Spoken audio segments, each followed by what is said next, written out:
पत्नी की मृत्यु के बाद रोने वालों के लिए श्री प्रेमानंद जी महाराज का संदेश।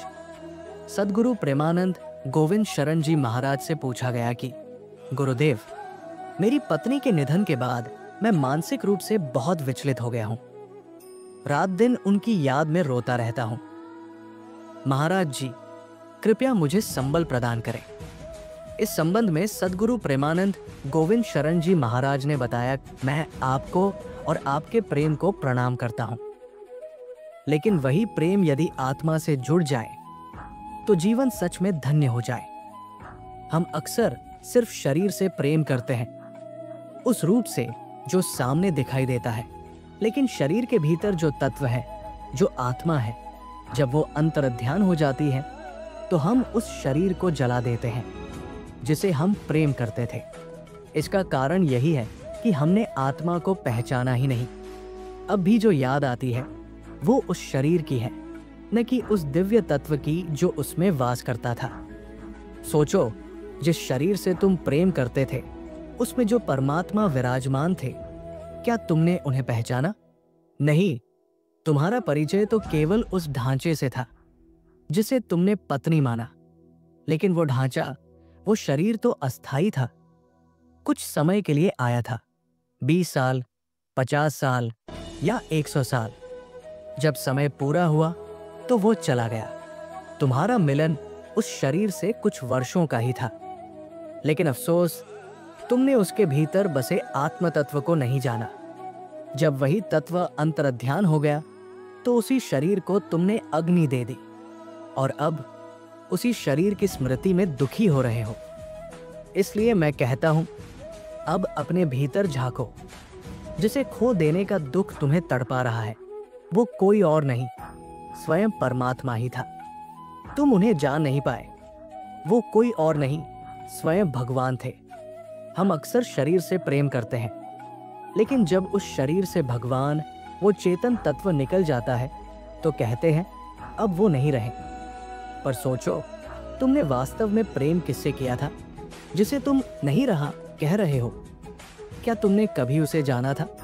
नहीं, जिसे तुम जानते थे वो तो बस एक शरीर था, और जब वो शरीर चेतना रहित हो गया तब तुमने कहा अब इसे हटा दो। इसका मतलब जाने अनजाने तुम भगवान से ही प्रेम कर रहे थे। हर व्यक्ति के भीतर जो चेतना है, जो मुस्कुराहट है, जो प्रेम है, जो भावनाएं हैं, वही भगवान है। वही ऊर्जा, वही बिजली भगवान का ही अंश है। और जब वही चेतना शरीर से निकल जाती है तो चाहे शरीर कितना भी सुंदर और प्रिय क्यों न हो, हम उसे जला देते हैं, दफना देते हैं या छोड़ देते हैं।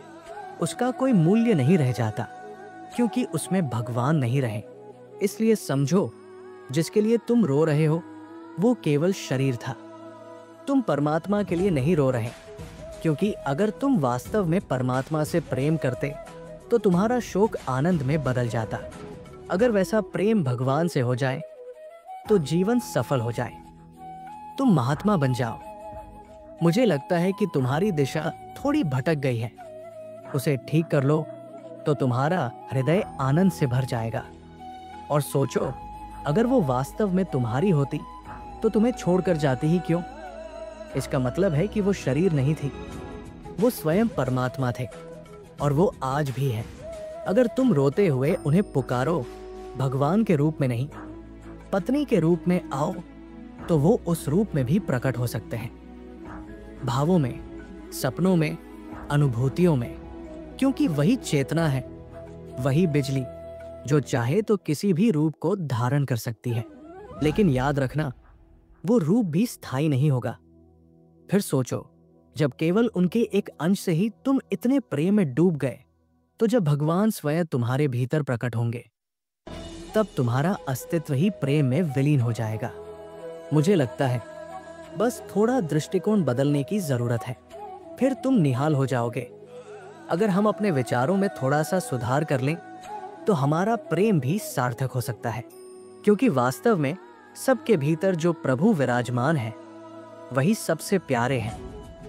हम उन्हीं से प्रेम करते हैं, चाहे हमें ये ज्ञात हो या नहीं, चाहे कोई बच्चा कितना ही प्यारा क्यों न हो, लेकिन जब उसमें से चेतना यानी प्रभु निकल जाती है तो उसकी माँ भी कुछ समय बाद कहती है, इसे अब जला दो, नष्ट कर दो, क्योंकि अब वो केवल एक निर्जीव शरीर है। इसका अर्थ है कि हमारा प्रेम वास्तव में शरीर से नहीं, शरीर में बसे प्रभु से था, बस हम उसे पहचान नहीं पाए। अनजाने में भी हम सब प्रेम भगवान से ही करते हैं, लेकिन अगर ये प्रेम जानकर किया जाए तो ये जीवन को सार्थक बना देता है।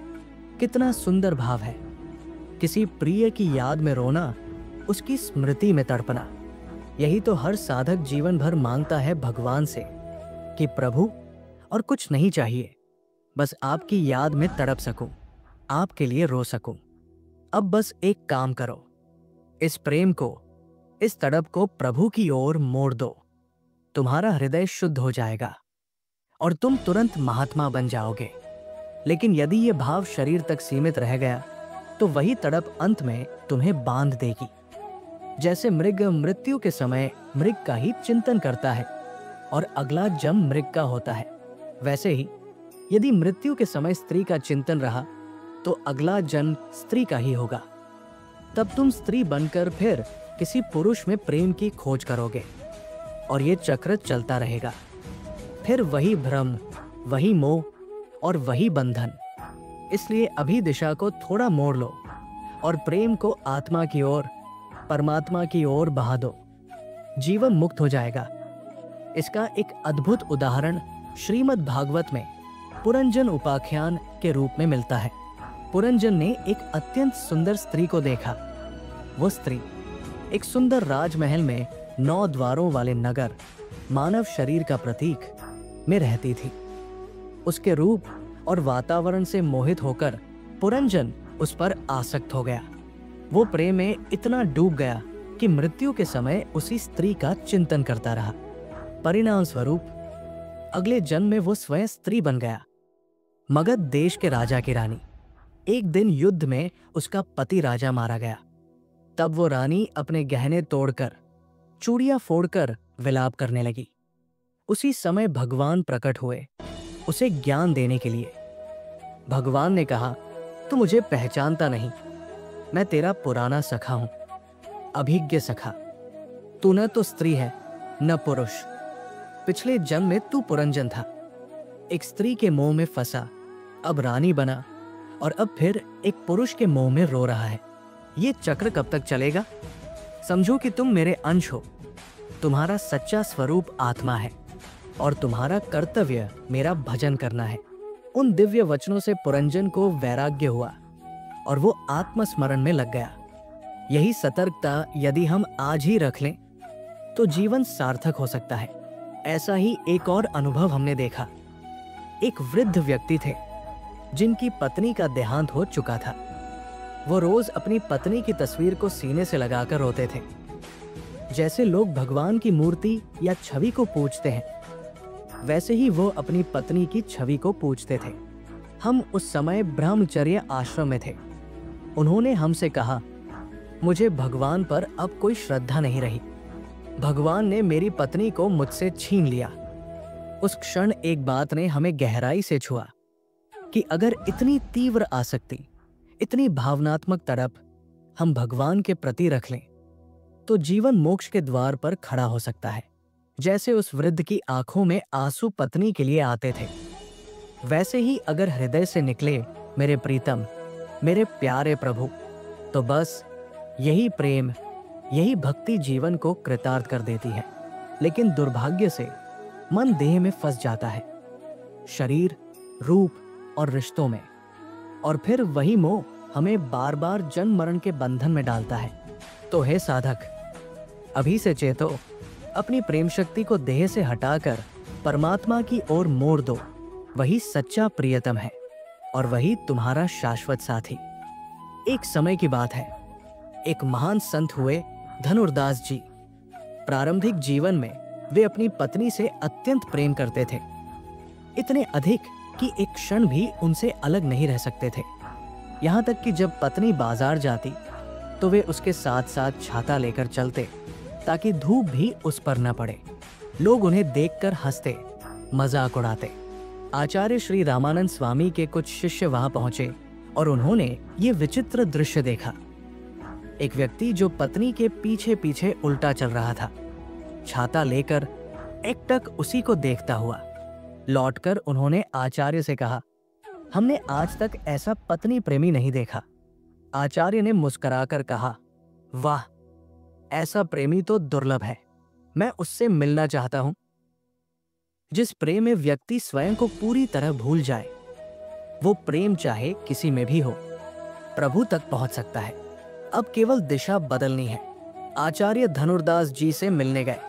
उन्हें समझाया, भाई, तुम इतनी गहरी आसक्ति अपनी पत्नी में क्यों रखते हो? धनुर्दास बोले, प्रभु, ऐसा रूप, ऐसी सौंदर्य की मूर्ति मैंने आज तक नहीं देखी। इससे सुंदर कुछ हो ही नहीं सकता। तब आचार्य ने अपनी दिव्य दृष्टि से भगवान का ललित त्रिभंगी रूप, श्री कृष्ण का मनमोहक स्वरूप उन्हें दर्शन कराया। उसी क्षण धनुर्दास का मन चमत्कृत हो गया। छाता हाथ से छूट गया, पत्नी का मोह भी छूट गया और धनुर्दास बावले होकर बोले, हे प्रभु, मैं तो अब तक अंधा था, मैं आपको नहीं पहचान पाया। मेरी आत्मा अब जाग गई है। उस दिन से धनुर्दास भगवान श्री कृष्ण के अनन्य भक्त बन गए। ये कथा हमें सिखाती है, मोह चाहे किसी भी रूप में हो, यदि वो गहराई से किया गया है तो उसकी दिशा प्रभु की ओर मोड़ दो, जीवन सफल हो जाएगा। आप सोचिए, ये शरीर, ये रिश्ते, ये संसार, सब कुछ एक दिन छूट जाएगा। लेकिन अगर यही प्रेम, यही समर्पण भगवान में हो जाए तो प्रभु कभी नहीं बिछड़ते। गुरु यदि केवल शरीर रूप में देखें तो एक दिन वो भी मिट जाएगा, लेकिन यदि गुरु को भगवान का रूप माने तो वो भाव में सदा हमारे साथ रहेंगे, शरीर के परे। सच्चा विश्राम, सच्चा प्रेम केवल प्रभु में ही है। बाकी सब मोह, भ्रम और छाया है, जो आज है कल नहीं। तो अब निर्णय लीजिए, प्रेम उसी से कीजिए जो कभी नहीं छूटेगा, और वो केवल एक है, भगवान। संत, शास्त्र और सत्संग यही बताते हैं, प्रभु से जुड़ो, वही शाश्वत है, बाकी सब धोखा है। यदि श्री महाराज जी के वचन आपके हृदय को छू गए हों और आपने इस संदेश में जीवन की सच्चाई को पहचाना हो, तो कृपया इस वीडियो को लाइक करें ताकि ये दिव्य ज्ञान और अधिक लोगों तक पहुंच सके। शेयर करके इस संदेश को उन तक पहुंचाएं जो आज शोक में डूबे हैं, और ऐसे ही भावपूर्ण वचनों को सुनने के लिए हमारे चैनल को सब्सक्राइब अवश्य करें।